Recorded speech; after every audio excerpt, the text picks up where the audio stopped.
All right, got me some pistachios. I know how to say the word.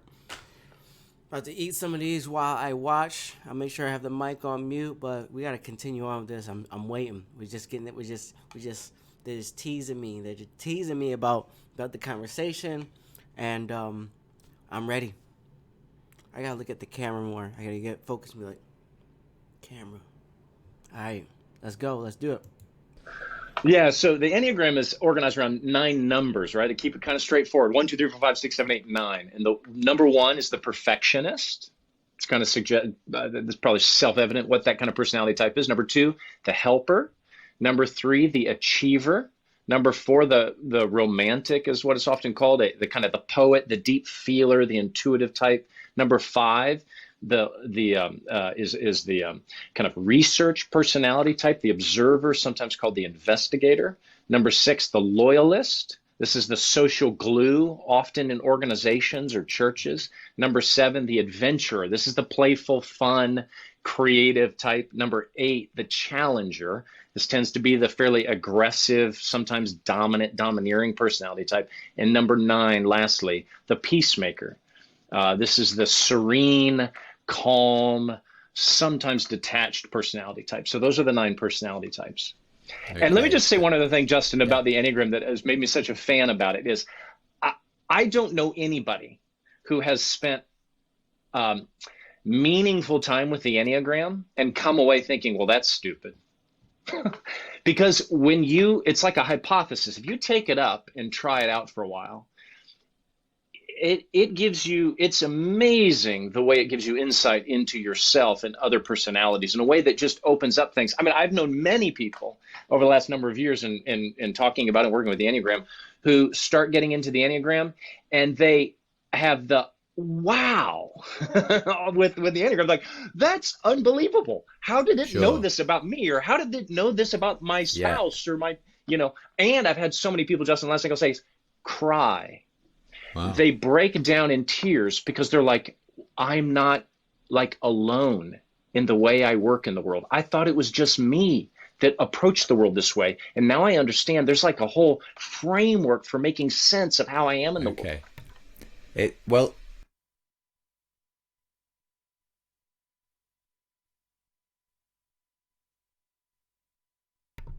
Wow, I just realized that I had myself on mute. Anyway, so this is the thing that I think is profound and that people need to understand greatly is that you can be against the Enneagram, but why is the Enneagram causing that to happen? Why do people who are Christian and people in Christians' lives feel that they're alone until they actually until somebody does this with the Enneagram, right? So what I'm saying is that even if you don't do the Enneagram, you got to realize that there's something missing that the church is perhaps not doing in conveying this message to the point where people are breaking down in tears that they're not alone. It's not really happening. And the opposition to the Enneagram for purity's sake of staying away from something that's horrible shouldn't distract from the idea that the problem still persists. With or without the Enneagram, the problem is there. Todd, obviously a fan of the Enneagram. He Yes. wrote a whole book on it. Okay, Marcia, before we get into your concerns with the Enneagram, maybe just give us a little bit of a flavour of, in your view, where it all came from to begin with. What's the history of the Yes. Enneagram? And that might lead us then into some of your Okay, concerns. thanks. Yeah, I'd like to start off by saying both of you have given an incorrect definition of the Enneagram. The Enneagram is not. Oh, I'm excited! I'm excited! I love she came with that fire. She ain't holding back. All right, I'm excited. A personality test. It is actually a way to discover the true self or the true essence. That was how it was designed, and that was how it was used in the New Age. I remember the Enneagram from the New Age. I didn't use it, but I remember, hearing about it and people using it. It is actually the nine types are actually stand for false constructs. They are the conditioned you. In other words, this is how you think you are. This is what you think you are based on your experiences, based on what people have told you, based on your beliefs, et cetera, et cetera. And you've accumulated this identity, this false identity, and you're supposed to work through that once you discover, okay, my false identity is let's say, is a 3. So once you discover that, I'm not saying that's what I am because I don't identify with it, but I'm just hypothetically, then you're supposed to figure out, okay, this is what caused all that. This is the fears I had. This is how I was conditioned to believe. And then you see the true self. And that is when you begin your transformation. This is actually in a book by Don Riso and Russ Hudson, who are both New Agers who co-founded the Enneagram Institute, which is a completely 100% New Age organization. And it's the book that I think in Todd's book, he said his sister-in-law was reading a book by Riso and Hudson, and it was that book. And it's in that book that it actually says these are false constructs. So the purpose is not to know your personality. And like Chris Horowitz says, who wrote The Sacred Enneagram, a supposedly Christian book, he says you are not a type, you have a type, but that type is in the way of who you really are. So I want to make that clear that people are misunderstanding what it actually is. It also is not based on any credible psychological theory. That's another thing. But I just want to say this. That seemed to be a disagreement. She's very strong with it. It seems to be a disagreement. But she says, no, the Enneagram is not a personality typing thing. It's not about personality. It's about your false self.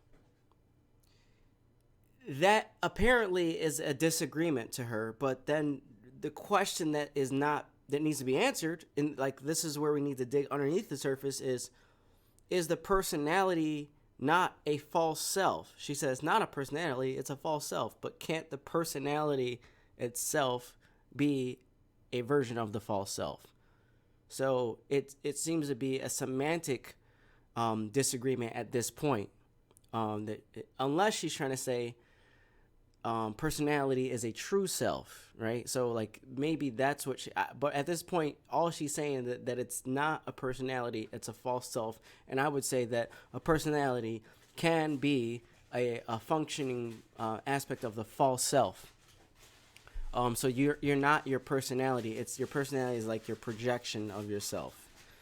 That needs to be flushed out. That's my idea there. Didn't come from studies, research, psychological organizations. It has none of that at all. It has no credibility in the world of psychology. You think it's essentially pseudoscientific in that sense? Yeah, I think it's pseudoscientific with occult origins and undertones. That because the Enneagram isn't based on any objective data, it's very malleable.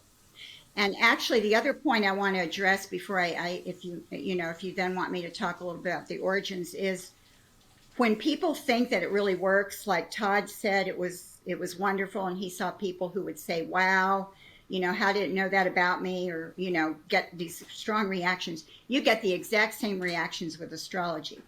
All right, before she even says this, pseudoscience. It's interesting to me that people who call themselves Christians are now doing that type of thing.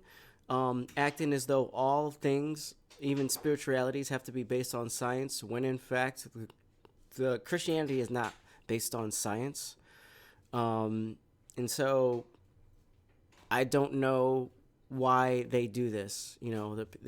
People are emphasizing science being the be-all end-all when they come from a religious background. Not even against science, but just like not coming from science. Not everything in Christianity is backed up by science. So it's like you give way for this one thing, but then you overlook this other one. I don't know. An astrologer. I did astrological birth charts, and I can tell you every single one of my clients were astounded at what I knew about them just by looking at their birth chart.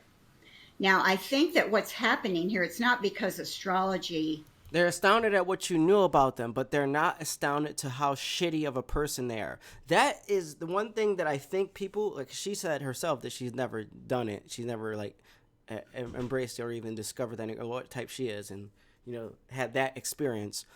The thing that people who compare it to astrology don't realize is that when you really encounter your Enneagram type, you feel like a piece of shit. You're like, man, this thing exposed me. I don't like what it is. I feel like exposed. I feel like, man, like I feel called out. Like that's how you feel. I've never heard anyone say that about astrology. They say, "Oh wow, you're impressive that you can tell that," or "Oh, that sounds great about me." No one was like, just feels like just completely disrobed, and even almost to the point where they're kind of ashamed or disgusted. All right, so if you're trying to say you get the same experience, include that part. So it's not the same experience. Talk to people who have experienced Enneagram. Many of them have had that moment where they felt like a piece of shit from what the Enneagram said about them. And that's an important part of the experience. Is valid, but there's a lot of factors that go into this. Psychologists tell us that the reason something like a regular personality test seems to peg us, or the reason we think it's like, oh yeah, that's right, that's who I am, is several factors, like the Forer effect or the Barnum effect. There's confirmation bias, there's subjective validation, there's self-deception. We tend to want to identify with something, and we tend to want to see a pattern. And so people can believe that they are a 4 on the Enneagram as strongly as someone can believe they're an Aries with Pisces rising and the moon in Gemini. And so it's a psychological trick, self-deception, that causes us to identify with these things because there's no validity in it at all.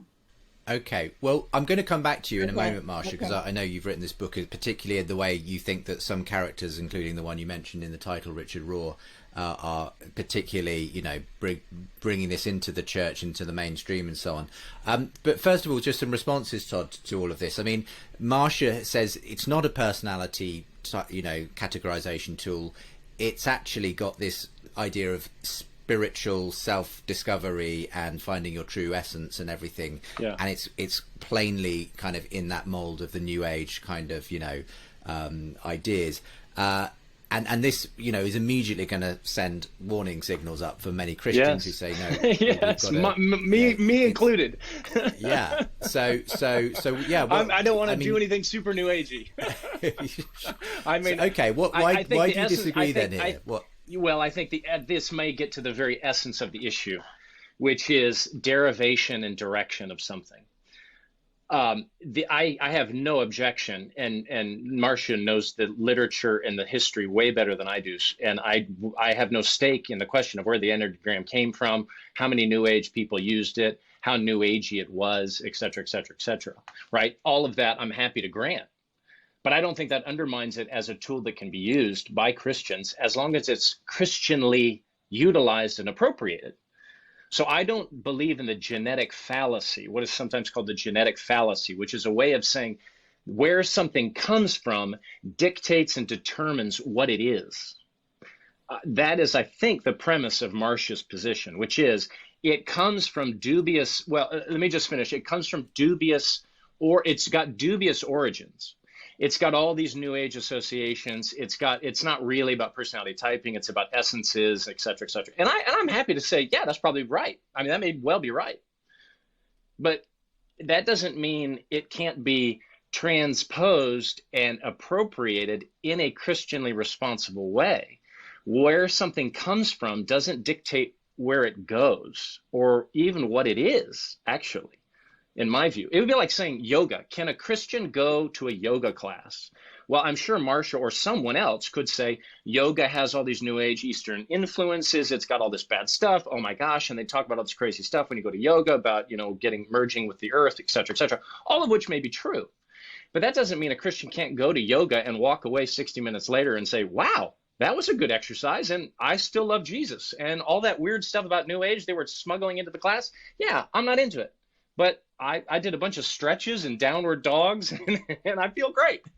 And I just think this is what mature, responsible Christian living in our world is really all about. It's about a hermeneutic that can appropriate things that have non-Christian origins in a Christianly responsible way. Okay.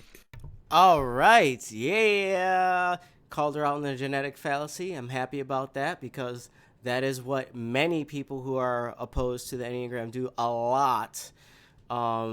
Which is funny because they're all talking about scientific stuff, logic and reasoning, and then committing the genetic fallacy again and again and again. Thank you for calling that out. I'm excited. I'm excited to see how she responds to that. Please answer. I guess it's a decent example of yoga. I just like calling out the genetic fallacy. How do you avoid the genetic fallacy? I like the formal objection to what she did, but let's see what she says. Your response, Yes, Marcia. I want to say I am not using the genetic fallacy. I'm very aware. Something I learned in seminary was my seminary was very apologetics oriented, so we were taken through all the ideas of fallacies, and I had to take a course in logic. And it is not the genetic fallacy, because the genetic fallacy only applies if you are basing your whole argument just on the fact of the origins, or if the origins don't matter. But sometimes the origins do matter. If I said this is a glass of medicine for your stomach flu, and it was really just a glass of Kool-Aid, well, the origin would matter. If it was from medicine or from Kool-Aid, it would matter. So the origin does matter in this case because you're looking at a person to understand them, supposedly. Therefore, it's got to be based on something, right? It's got to be based on objective data about personality theory or about different kinds of people and how that is all set up in some kind of chart. But that's not the way this came about. And actually, psychologists don't accept the Enneagram. I've had many Christian psychologists tell me this is pseudoscience, and it's not used in the professional field of psychology.